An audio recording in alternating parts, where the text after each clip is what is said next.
So for front splits flexibility training, usually start out with a lunge position just to warm up in that splits position, warm up everything a little bit more. This of course is after warming up the legs a little bit. So I may get into a split position. Obviously right now it's really tight, which makes sense because I haven't done any of the isolated stretches. So I may do that a couple of times on each side. I've also found it helpful to do splits flexibility training on days that I either pull or lift legs in the gym. That kind of dampens the effects of proprioceptors, muscle spindles, and Golgi tendon organs that cause that stretch reflex. So the targeted, I guess if you will, stretches. First one I do is hamstring and hip. So what we're going to do here is lay on our back and take the leg and hug the knee to the chest. That gets hamstring, and then also a lot of people feel a stretch in their hip joint, especially if you do a lot of aerobic long distance type training. So usually hold these stretches about 30 seconds or so. I don't have a stopwatch with me right now, but kind of do it intuitively. But no need to hold them for a really long time.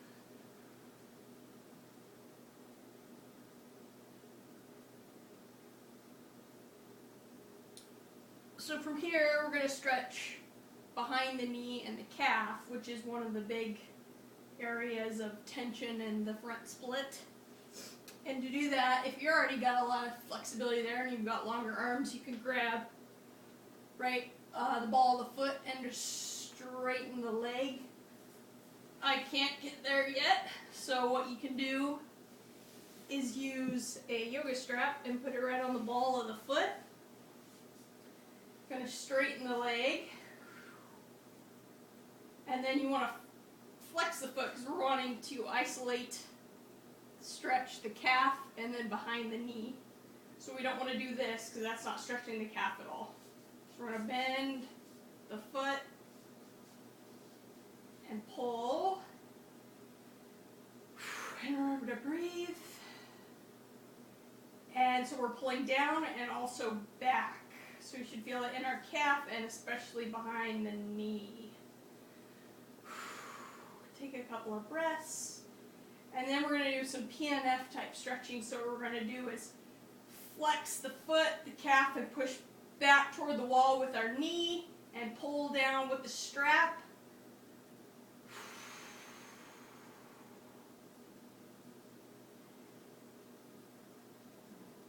And that's going to be for about 5 to 8 seconds, and then you'll be able to release the flex and pull back a little bit. Take another breath. And then we're going to flex again, everything, pushing back with the knee, pulling down.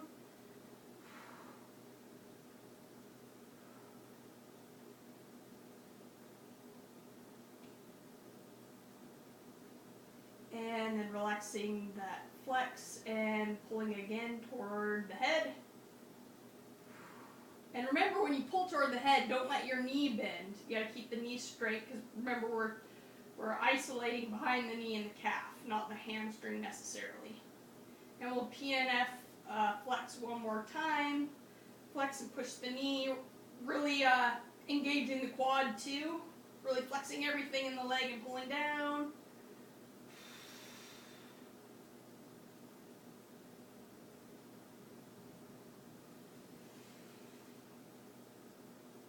And then relax, and then you can pull it even further.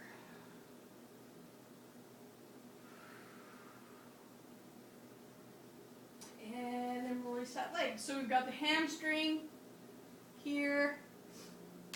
So So what I do next is I move to the next leg with the hamstring stretch, and then behind the knee calf, and then I go ahead and do one more set on each leg. And then I'd move to one of the other big, for me anyways, hamperings to the front splits in square, and that's the hip flexor. So we've got the quad here and the hip flexor. And so to isolate the hip flexor, we're going to go into a lunge position, and the back foot we're going to keep flexed instead of top of the foot down. The reason we keep it flexed and toes on the ground is because that keeps our hips square. If it's flat, it's easy to roll and kind of cheat in the splits. So we're going to keep that back foot flexed, and we're going to lean forward in the lunge. And then when we lean forward, what we're going to do is contract the abs so that we don't have this big arch in our lower back. We're going to contract our abs, and just that contraction, straightening that lower back, you'll start to feel that big time in that hip flexor. So we're going to do that, and we'll arch. And then the PNF section, for 8 to 10 seconds here, we're going to contract our hip flexor, contract our glutes, contract our abs really tight, and lean into the lunge.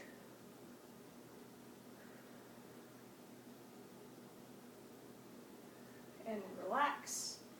And then we're going to see if we can lunge down a little bit without arching our back. We're not lunging and arching, we're just lunging with our hip flexor. And then we're going to contract again, really pushing through the butt into the hip flexor.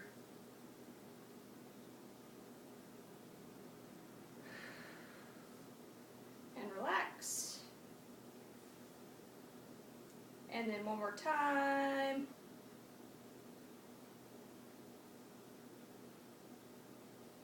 And relax.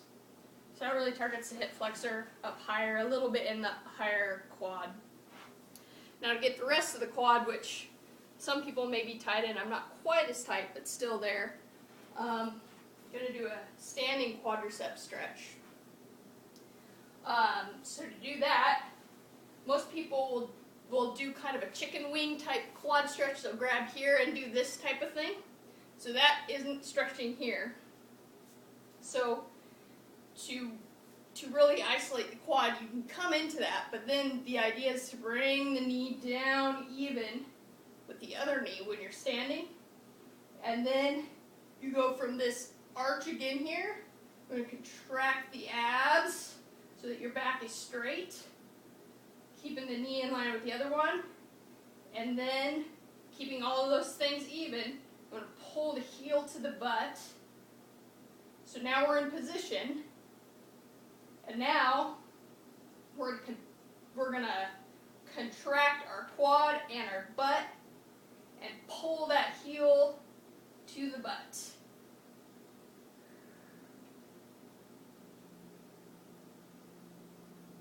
And relax. And see if we can pull a little bit further without doing this. And contract.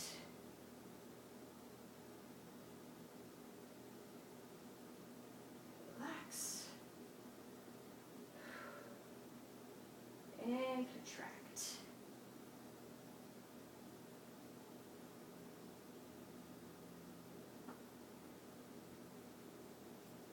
So those are the four isolated stretches. Those are the 4 areas that are really addressed in the front split. So you obviously do that on both sides, both the hip flexor and the quad. I do everything, 2 sets of everything.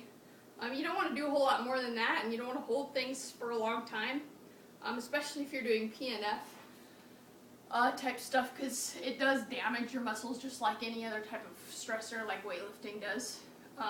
So once you do all those isolated stretches on both sides, then you can go ahead and go into your full splits for a couple of sets. And you should see a big difference between the beginning full splits when you're warming up, and then after you do the isolated stretches, you should be quite a bit lower after that.